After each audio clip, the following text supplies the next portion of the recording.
The key turned in the lock at exactly 9. I was still sitting on the floor, by the hallway closet. My coat was still on. I hadn't moved since the phone lit up 3 hours ago. She dropped her suitcase on the hardwood. The sound echoed like a dropped plate. She looked down at me. "You're acting different," she said. I didn't stand up. I just watched the color leave her cheeks. I knew the words would break us. I opened my mouth anyway. We used to share everything without asking. The coffee maker would hum at 6. She'd bring 2 mugs to the counter. I'd be reading the paper. We'd talk about weekend plans. We'd talk about the weather. It felt solid. It felt permanent. I thought we were the kind of couple that just grew older together. I worked in logistics. She managed a small clinic. We paid the mortgage. We saved a little. We never kept score. Then the numbers stopped adding up. The clinic cut her hours first. I covered the difference. I told her it was a bonus. It wasn't. I started taking on extra routes. I came home tired.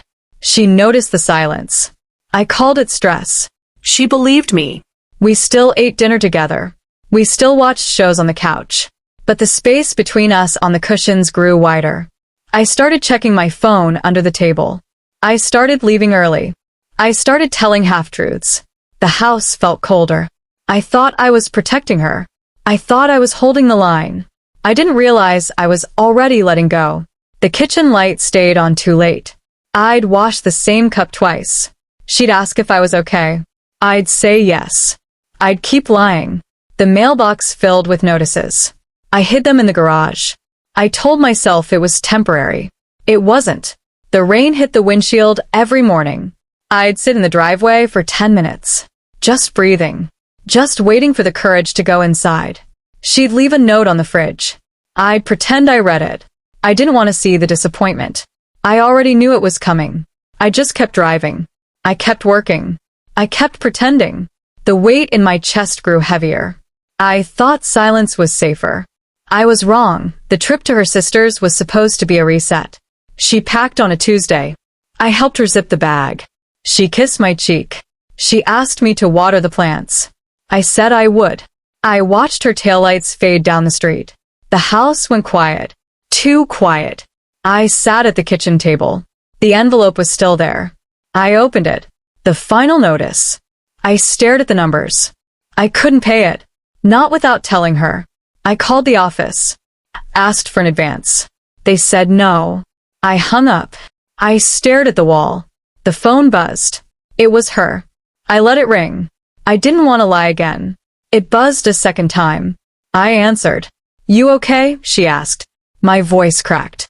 "Just tired," I said. She paused. "You sound far away." I closed my eyes. "I'll be fine," I lied. I hung up. I walked to the garage. I started moving boxes. I needed to feel something heavy. I found a shoebox under the workbench. It wasn't mine. I opened it anyway. Inside were letters. Old ones. From a man I didn't recognize. The handwriting was neat. The dates were recent. My hands shook. I read one line. I dropped the box. I knew what it was. I knew what it meant. I sat on the concrete floor. I listened to the rain. I waited for the anger. It didn't come. Just a cold, quiet dread. I put everything back. I closed the garage door. I went inside. I made coffee. I waited for her to come back. I wondered if she already knew. I wondered if I should tell her. I decided to wait. One more day. Just one more day. That I didn't sleep that night. The ceiling fan clicked. Every rota. Time felt like a countdown. I checked the mailbox at dawn. Another letter. I tore it open. The tone was sharper. I folded it. I slid it under the couch. I went to work. My boss noticed the dark circles. He asked if I was sick. I said yes. He told me to take a half day. I stayed. I needed the hours. I drove the route. I watched the streets blur. I thought about the shoebox. I thought about the handwriting. I thought about her voice on the phone. I pulled over at a red light. My hands gripped the wheel. I wanted to turn around. I wanted to drive to her sister's. I didn't. I went back to the warehouse. I loaded crates until my back burned. I clocked out at 7. I drove home. The porch light was off. I let myself in. The house smelled like lemon cleaner. She wasn't home yet. I checked my phone. No messages. I opened the fridge. I saw the note she left. I finally read it. It said she'd be back late. It said she needed air. My chest tightened. I walked to the bedroom. I opened the closet. Her winter coat was gone. I never noticed before. I sat on the edge of the bed. The floorboards creaked. I heard a car door shut outside. Footsteps on the walkway. The key turned. I didn't move. She walked in. She dropped her keys on the counter. She didn't say hello. She just stood in the hallway. "You look exhausted," she said. I nodded.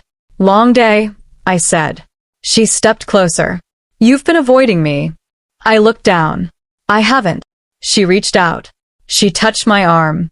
Her hand felt cold. "Something's wrong," she whispered. I pulled away. "It's nothing." She stepped back.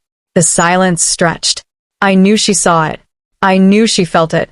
The truth was sitting right between us. I couldn't breathe. I walked to the kitchen. I poured a glass of water. My hands shook. The glass slipped. It shattered on the tile. I didn't clean it up. I just stood there. She watched me. "Tell me," she said. I opened my mouth. Nothing came out. I turned off the light. I left the glass on the floor. I went to the bathroom. I locked the door. I stared at the mirror. I looked like a stranger. I wondered how long I could keep this up. I knew the answer. Not much longer. The clock ticked past midnight. I counted every second. The floorboards felt like thin ice. I didn't want to step forward. I didn't want to stay still. I stayed in the bathroom until the water ran cold. I washed my face. I looked at my hands. They were steady now. The shaking had stopped. I knew what I had to do. I unlocked the door. I walked out. She was still in the hallway. She hadn't moved. The streetlight cut through the window. It painted a long shadow on the floor. I stepped into it. I took a breath. "I lost the job," I said. Her eyes widened. "Months ago," I added. She didn't speak. I kept going. I took on night routes. I hid the notices. "I told you everything was fine." I paused. I found the box in the garage. Her face went pale. I watched her swallow. "I know," she said. The words hit me like a wall. I stepped closer. "You knew?" She nodded slowly. "I've been seeing him," she said. The air left the room. I didn't flinch. I just listened. "He's not who you think," she whispered. I closed my eyes. I finally understood. We were both drowning. We just refused to reach for the same rope. I sat on the stairs. I waited for the sound of her leaving. It didn't come. She sat down beside me. The wood groaned. We didn't touch. We just breathed. The next morning felt like a different life. The sun came up anyway. It didn't care. We moved through the house like ghosts. She made tea. I poured it. We didn't look at each other. The silence wasn't empty anymore. It was heavy. It was full of things we couldn't take back. I packed a bag. I left it by the door. I didn't know if I was staying or going. I just needed an out. She watched me from the kitchen. "Where are you going?" she asked. "Nowhere," I said.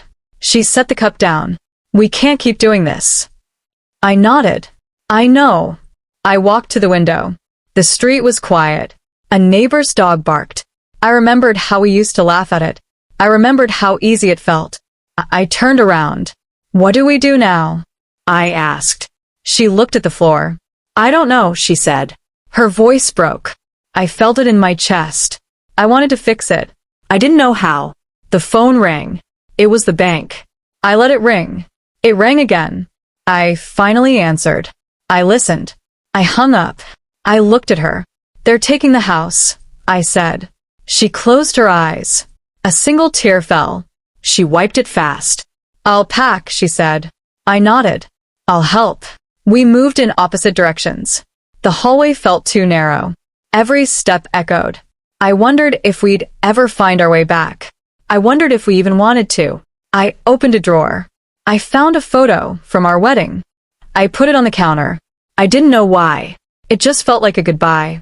The wind picked up outside. It rattled the glass. I stood still.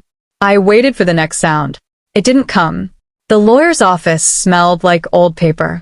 I signed the line. The pen felt heavy. I didn't look up. I just wanted it done that we didn't sign the papers that week. We just lived in the space between them. The house felt smaller. The nights felt longer. I started sleeping on the couch. She took the bedroom. We passed each other in the kitchen. We said please. We said thank you. We didn't say sorry. We didn't say forgive me. We just kept breathing. I took a new job. It paid less.